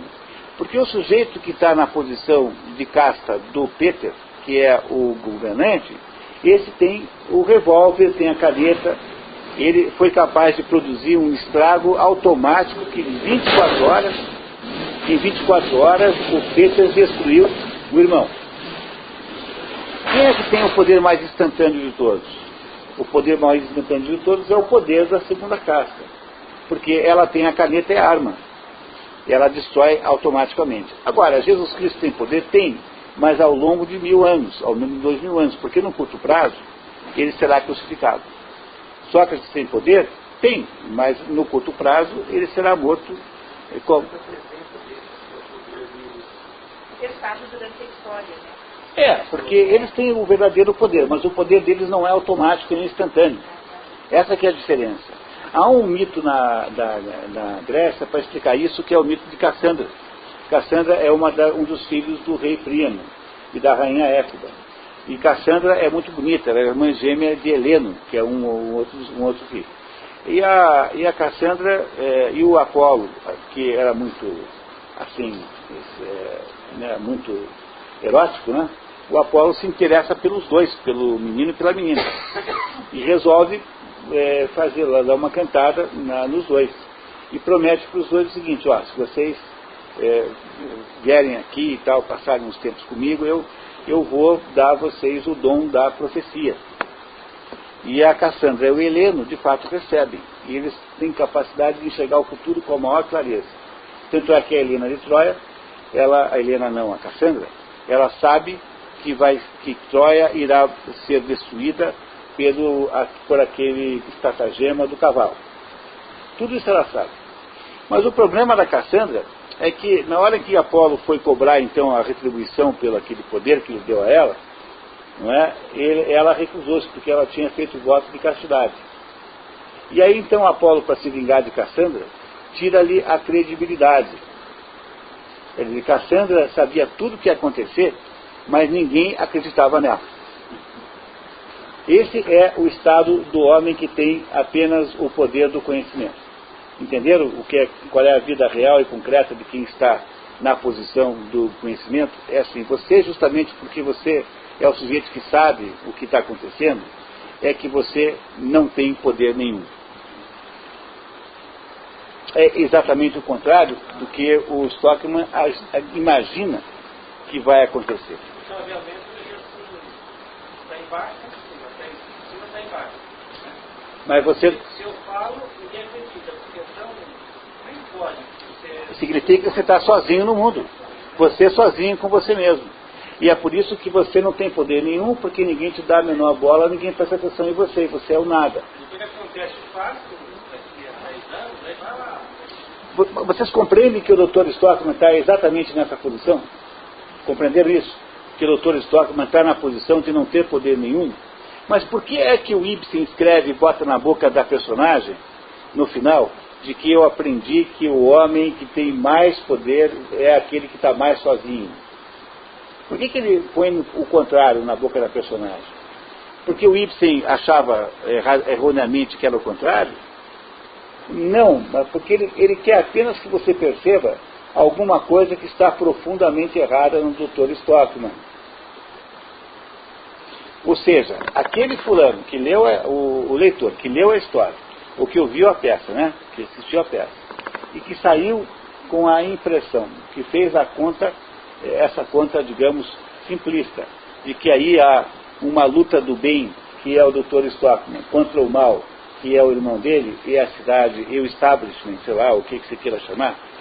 Quem saiu com essa impressão, sai e vai pensar um pouquinho na vida. Se você sair do teatro e for pensar um pouquinho naquilo que você ouviu, sabe que na prática ninguém faz isso, porque as pessoas não prestaram nem muita atenção também, né? E é por isso que eu sou exatamente partidário da tese de Ionesco. Ionesco foi um dos maiores teatrólogos que nós tivemos lá, né? E será o autor do próximo encontro, que é o Rinoceronte. Daí o Ionesco disse assim, eu nunca vou ao teatro, acho uma chatice, tem fila, um terror. Eu leio a peça e tenho muito mais capacidade de ler a peça lendo do que indo ao teatro. Isso vindo da boca de um autor teatral é muito original, né? Não é? Pois quando você pode ler a peça, você tem mais chances de entender a peça. Porque o teatro é a vida real. Você passou aquela... Você não pode voltar atrás e dizer, espera um pouquinho, o que ele falou? Não é? Você tem que continuar a vida.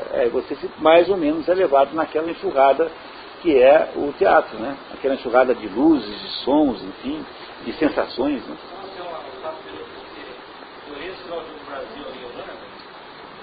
Lá e o cara disse, quando ele vai dar um Holanda? Dá 2 não para a Holanda. Está no jogo lá, dá 2 não para a Holanda, né? Aí só eu não coloquei. Aí o cara já fica assustado, mas patriota. Eu vi horas, vai estar meio ruim lá da perna, né? E eu dei problema nem aí você pegou com aquele amargo na boca de ter ganhado, jogando, apostando contra a nação. Só no Brasil é que alguém fica triste com isso, porque aqui todo mundo é muito sentimental, né? Não é? Mas, pessoal, para poder então fechar essa conversa aqui, agora eu preciso falar para vocês uma coisa bem importante, né? Contanto que vocês tenham me dito que vocês compreenderam que há 3 perspectivas da verdade aqui nessas 3 pessoas, e que o problema a perspectiva do Dr. Stockmann é a perspectiva cassandrica. O Dr. Stockmann parece uma Cassandra. Por quê? Porque ele tem a perspectiva precisa de alguém que sabe alguma coisa, que é uma coisa importante, porque não se duvida que ele tenha razão, não é? Sobre o conteúdo, e ao mesmo tempo ele não tem nenhuma viabilidade de contar isso. Não é? O que ele fará? Decidiu fazer um contra-ataque, quer dizer, ele vai tentar impor a sua capacidade de falar, de dizer isso, apesar de tudo estar contra ele. Não é essa a situação que nós vimos aí? Muito bem, então, por favor, pode perguntar. Com o que é? Eu entendi a colocação do senhor, posso ter dúvida quanto for? Mas claro. Porque se o Ibsen queria dizer que lá, eu acho que ele não queria filosofia, assim, por exemplo, o balneário foi o médico, trata ele ruim, não? Ele poderia ser um político do bem, digamos, entre aspas, que realmente estava lutando para salvar todas as coisas. Mas eu não sei se eu bem feliz que ele realmente tentava nele, em oposição ao irmão. Mas é que na verdade... Não é isso. É que na verdade, eu não estou dizendo que o Ibsen está querendo defender o Peter. Não está querendo fazer de modo nenhum. Ele põe o Peter numa situação de grande malignidade. Ele não é? Ele põe o Peter, nos deixa com dúvidas sobre qual é o objetivo central do Peter.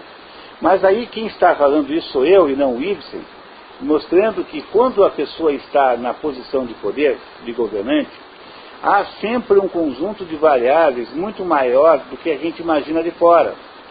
Não é? Nesse sentido. Tá? Eu percebi assim, que ele é um mau caráter. Poderia, como político, fazer caso contra o que ele tem. Mas eu acho que o Ibsen mostrou que ele é um mau Mas o Ibsen, na verdade, não está interessado nisso. Essa que é a verdade. Não é essa a tese do livro. E nem a minha tese é a tese do livro. A tese de que o mundo político é o mundo em que há variáveis complexas. Isso é apenas uma maneira pela qual eu estou preparando vocês para entenderem a tese do livro que vem agora. Não é? Nós precisamos reunir os elementos analíticos para compreender. Então, me parece que, sob o ponto de vista de estrutura da obra, há dois assuntos aqui importantíssimos. Primeiro, que a verdade não funciona com o mesmo valor para essas três personagens.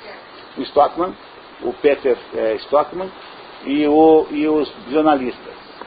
Embora totalmente diferentes dos três. E que a posição do Stockmann, que afinal de contas é a personagem central da obra, é a posição da Cassandra. Não é a posição da Cassandra? Porque ele, de fato, né, sabe, mas não consegue falar. Qual é o problema que o Ibsen quer nos mostrar? O que ele está querendo contar para nós? Está mais do que provado isso. Não é? O indivíduo tem uma opinião e a sociedade tem outra. Não é isso? Não é? Mas isso é assim no tempo de Sócrates. O Sócrates foi morto por causa disso. Porque Sócrates tinha uma opinião e a sociedade tinha outra opinião. Essa diversidade de opiniões pode ser irreconciliável. Quer dizer, há uma dificuldade de conciliar isso. O problema todo é que eu não consigo resolver o problema. Por quê? Porque do mesmo modo que eu não mudarei de ideia, porque eu continuo achando que aqueles micro-organismos são patologênicos, e portanto eu continuo dizendo que tem que tirá-los de lá, por outro lado, eu sou um animal social, eu vivo na sociedade, eu existo dentro de uma sociedade. Não é esse o problema. Por que para o Dr. Stockmann há uma dificuldade em tomar a decisão? Porque ele está entre esses dois fogos, essas duas forças. Ele tem a sua opinião de médico, de cientista, que é uma opinião alicerçada, portanto ela é valiosa, e ao mesmo tempo, do outro lado, tem uma sociedade que não consegue ouvi-lo, que não é capaz de ouvi-lo, não é capaz de dizer assim, olha, então por favor nos explique. Não é esse o problema do Dr. Stockmann? Como é que ele resolve o problema? Como é que Jesus Cristo resolve o problema?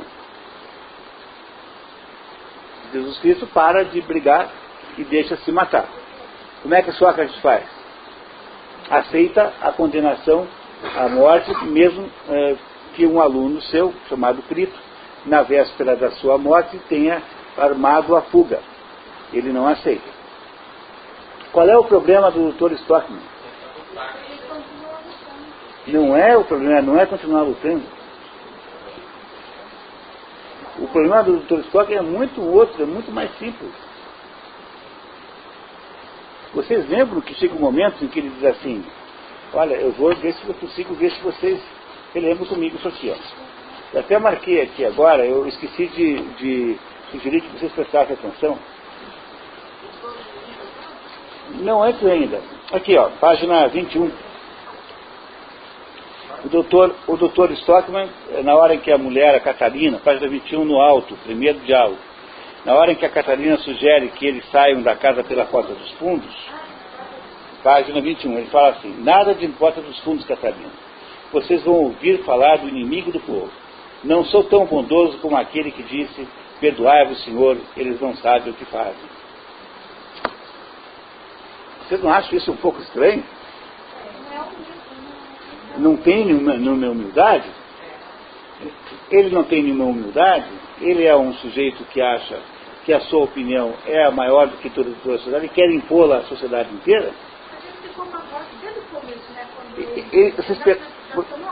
Mas você percebe que ele vai ficando cada vez mais autoritário, cada vez mais tirânico? É que ele funciona de libertador.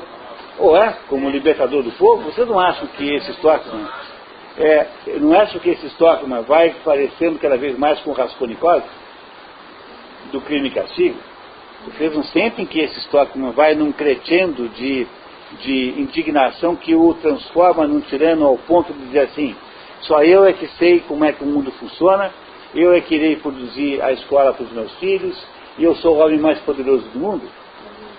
Vocês não acham que o Ibsen, com todo esse talento, não seria um pouco, não seria de se esperar que ele, ao colocar na boca do Stockman, que ele é o homem mais poderoso do mundo, que era para a gente perceber que ali há uma espécie de monstro em gestação?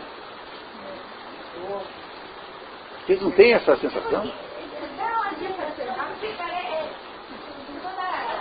com todo o ponto de vista dele, ele também não fosse algo bom para mudar a situação. Porque ele, desde o início, não é capaz de compreender nenhuma possibilidade de gestão do problema que não seja a gestão radical de fazer uma coisa e nenhuma outra. Quer dizer, ele não consegue conviver com a sociedade em que ele está. Ele só consegue conviver com a sociedade por um meio autoritário, em que ele que manda. Nas outras circunstâncias em que ele não manda, ele não tem possibilidade de convívio. O Aristóteles diz na política, logo no início, assim, diz, olha, o homem é zoon politikon. Zoon politikon significa animal social. Não traduzam zoon politikon por animal político, por favor, porque isso modernamente não tem o mesmo sentido. Então diz assim Aristóteles, olha, só quem não consegue conviver com o mundo tem só duas possibilidades. Ou você é um Deus, quem é que não consegue viver em sociedade? Ou quem é um Deus, ou quem é uma fera. Os outros todos têm que viver na sociedade, não tem jeito. O que é que ele faz? Ele se auto-estabelece, se auto-designa como um verdadeiro Deus. E ao fazer isso, ele se torna um tirano perigosíssimo, que poderia, se tivesse errado, e não certo, porque ele está certo agora circunstancialmente, mas poderia, se tivesse errado, produzir uma ação revolucionária verdadeira. Isso não exime de ser um canalha o irmão, não estou aqui defendendo o irmão, quer dizer, os outros continuam sendo tão canalhas quanto a gente acha que eles são. Mas o Stockman, por outro lado, não é um sujeito que saiba lidar com a verdade de um modo verdadeiro, do modo real, do modo viável. Embora o Ibsen tenha feito todo o esforço de nos passar essa rasteira. Interesse que é menina. Tem a ver com aquela menina que a gente está falta do poder, né? O poder nenhum. Pode levar. Essa é uma outra coisa, né? Quer dizer, na vida humana você tem sempre a tensão entre a sua ambição, aquilo que você deseja da vida, e a quantidade de poder que você tem para realizar isso. Quando você não tem os meios suficientes para realizar a sua ambição na medida certa, você tem, eventualmente, a tentação do poder ilícito. Eu não estou dizendo que o Stockman está ilícito, porque, veja, ele não fez nada de errado por enquanto. Ele é só vítima por enquanto. Mas ele, na hora que pega o poder, pode se transformar num tirano terrível. Porque ele é o protótipo do revolucionário verdadeiramente. Ele é o protótipo do Raskolnikov. Eu, pessoalmente, eu fui lá no Jó 28, no final lá do capítulo 18. Do livro de Jó? Eu não lembro exatamente. Eu entendi. Ali tem a que é inteligência no verdadeiro, né? Tradicional. Então é fácil às vezes. Mas veja, do ponto de vista mesmo de uma, digamos, da atitude possível. A conformidade que você, o software tem que estar, se ele está no nível de visual, gráfico, ele está lá no mesmo nível, né? Que ele é então, quem está abaixo dele, como ele é o orientador, vamos dizer assim, tem que ter essa humildade e a generosidade, entendendo que estão abaixo dele. E essa conformidade tem que ser com ele, tem que ser generoso a tal ponto. Pessoal, é um pouco mais simples do que isso. É assim, quer ver? Se você fez uma descoberta e você tem razão, a sua obrigação moral é dizer como deve ser feito. Compreenderam? O Stockman tem a obrigação moral de dizer assim, olha, as nossas águas estão sujas, estamos gerando doenças, isso é uma coisa muito ruim, nós devemos consertar isso. Mas você não tem obrigação moral de reengenheirar o ser humano para que ele seja capaz de entender isso. O que o Stockman não sabe, o que o Stockman quer fazer é colocar-se numa posição acima do problema, quando na verdade ele é apenas uma das pontas do problema tensional que há entre a visão social que tem lá algum mérito em si próprio, e ele. Agora, ele elege-se a uma postura divina, ou seja, ele quer estar acima do problema, como se ele fosse um Deus que pudesse legislar o problema de cima para baixo. Esse é o problema do Stockman. É isso que o Ibsen quer mostrar para a gente, é que ele, na verdade, mete os pés pelas mãos, porque ele tem a atitude que depois gerará a mente revolucionária, porque ele não pode fazer isso. Ele tem que dizer assim, ó, pessoal, vocês acham isso, eu acho isso. Eu continuo achando. Né? Mas é porque ele não conhece, ele não está vivendo na sociedade, ele continua vivendo sozinho no arte. Quando ele estava só na ciência, só na coisa dele, ele estava super parecido, ele estava tão feliz, né? É a história do motorista de caminhão, que botou no caminhão assim, no para-choque, botou assim, eu só quero rosetar. Que acho que dispensa traduções, né? O que quer dizer rosetar.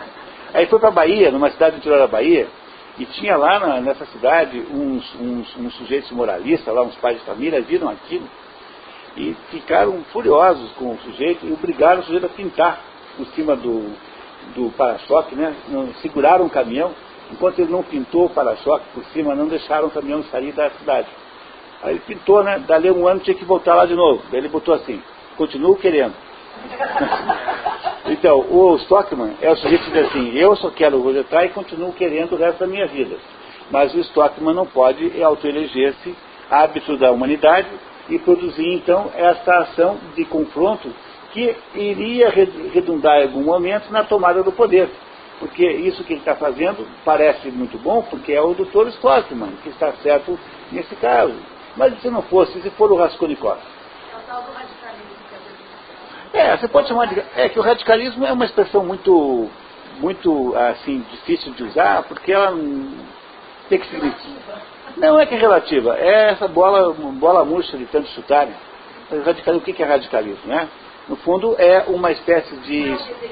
É a estrutura da mente humana, que ou a mente humana percebe-se como sendo parte dessa tensão, ou seja, ela é parte da tensão entre a sua visão individual e o mundo social, porque afinal de contas você vive na sociedade, e você não tem ideia de quanto é que você deve a sua vida à sociedade.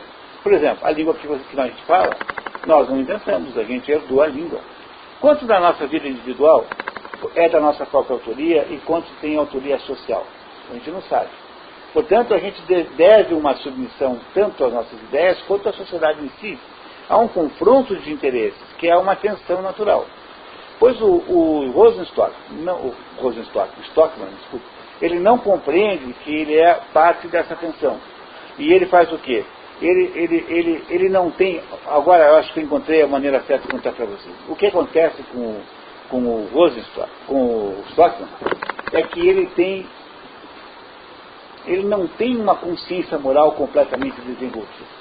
Porque ele não tem dúvidas, assim, puxa, será que o meu irmão tem razão? Será que eu não devia, de fato, cuidar com isso? Será que não vai ter gente que vai ficar desempregada? Ou seja, ele tem uma visão tão, digamos... pode chamar de radical, só que quando eu só estou querendo falar de um outro jeito para ficar mais claro. Porque a palavra radical está muito gasta, assim, né? Então, como ele tem uma visão tão absolutamente unilateral do assunto, ele não consegue entender o ponto de vista do Peter Stockman, que tem algum mérito. Algum mérito ele tem. Por isso é que ele se transforma num monstro, eventualmente, que tem a potência da transformação de si próprio num radical, agora sim, né, que vai poder, que tem uma potência de fazer um estrago enorme. Como é que nós vamos equacionar isso antes até de transbordar? Ele não vê contrariedade nenhuma. Entendeu o problema do seu Stockman? Então, pessoal, contanto que ele tivesse uma coisa chamada... Tchau, pessoal. Contanto que ele tivesse uma coisa chamada humildade. Ele não tem a humildade para poder brigar com esse problema. Então ele não tem a humildade de dizer assim, eu continuo querendo, humildemente.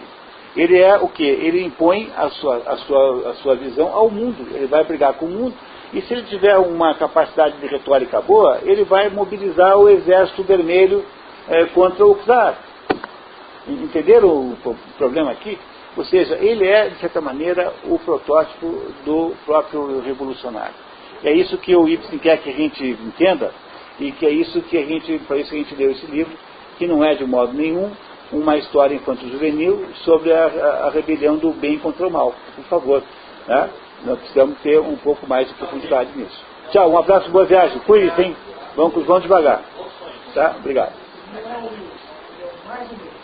O mais humilde é sempre o menos humilde. Entendeu? É isso, né? O mais humilde é quase sempre um sujeito de uma vaidade extraordinária. Porque excesso de humildade é um determinado tipo de vaidade. É esse o problema do Stockman. Tem amiga que fala assim, eu tenho orgulho de ser humilde. Todo dia eu olho no espelho e digo, ai, como eu sou humilde. O Ibsen era um revolucionário, um pragmático ou um idealista? O Ibsen era um sujeito normal, comum. Era um sujeito que queria lidar com um assunto chamado verdade. O que é isso? Você não é feliz com isso? Ele não tinha filosofia nenhuma. Descobriram que ele não tinha biblioteca. Ele só lia jornal. Não era um intelectual no sentido clássico. Ele era um observador do mundo e chegou um dia a concluir o seguinte, que a coisa mais difícil que existe é você lidar com esse negócio chamado verdade.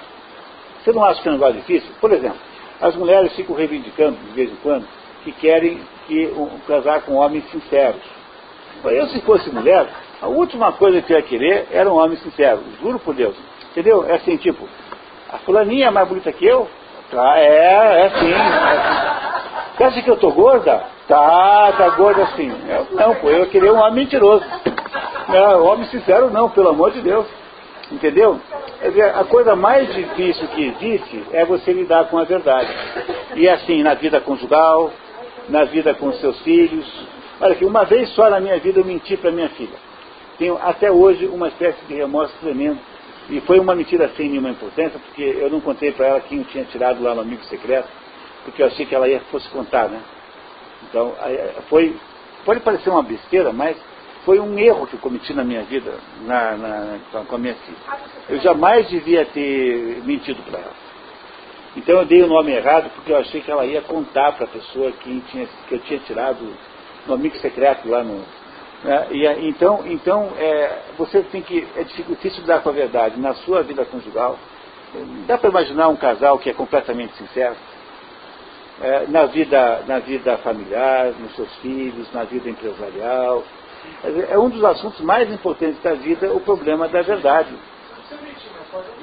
Pois é, então você tem uma porção de coisas que são fundamentais em torno disso. Quem é que estudou esse troço? Foi o Ibsen.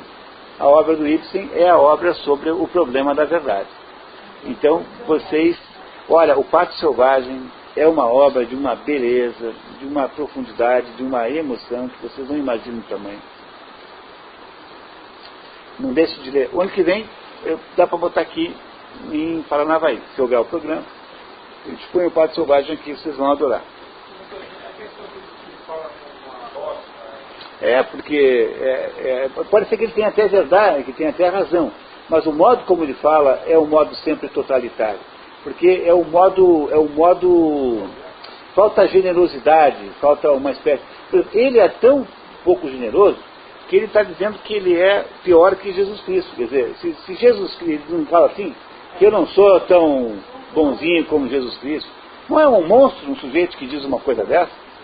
Porque você tem que ter capacidade de perdoar, tem que ter generosidade existencial. E é isso que ele parece que tem, mas não tem.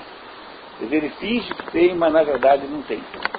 Esse é o Stockman, que parece uma coisa e é outra no fundo, porque o Ibsen fará isso o tempo todo. Então ele põe a Dora lá, a Nora, para brigar com o marido e sair de casa, como se fosse um ato de consideração da liberdade feminina, mas no fundo está falando de outra coisa.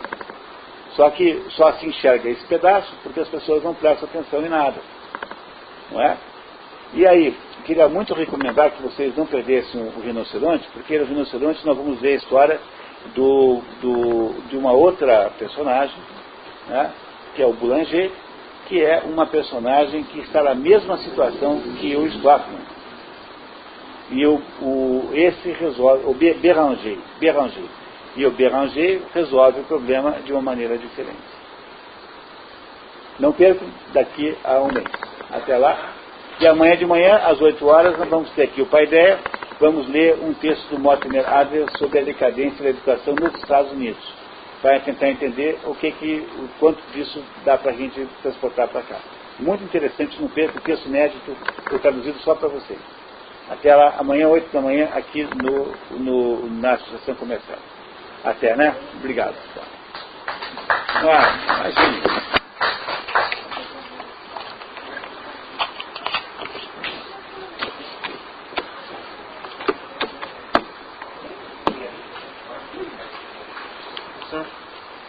Boa noite, tchau. Obrigado a você. Até a próxima. Tchau.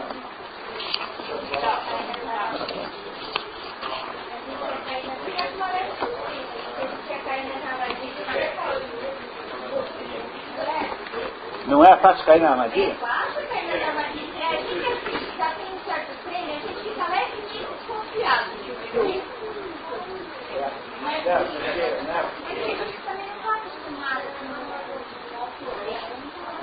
fácil cair na armadilha. Ele conduz, né? Ele encheu o caminho e não fez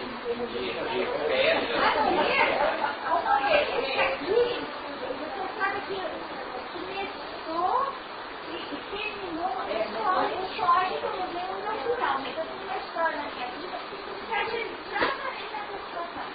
Exatamente. Eu acho que tive um pouco de sorte que no meio, lá pelo final, quando eu ia ver que eu vi que... Não, eu vi que a coisa não era tão simples assim. Mas eu não era experimentar que ia resolver a coisa. Eu vi no processo, cara, né? Tá, agora, vocês fizeram uma reunião exatamente como uma assembleia, vocês me explicaram dele amarelo, aí eu saí de forradinho, armário, eu saí de explicar a história, eu falei, tá bom, agora eu tenho outro caminho, vou andar, né?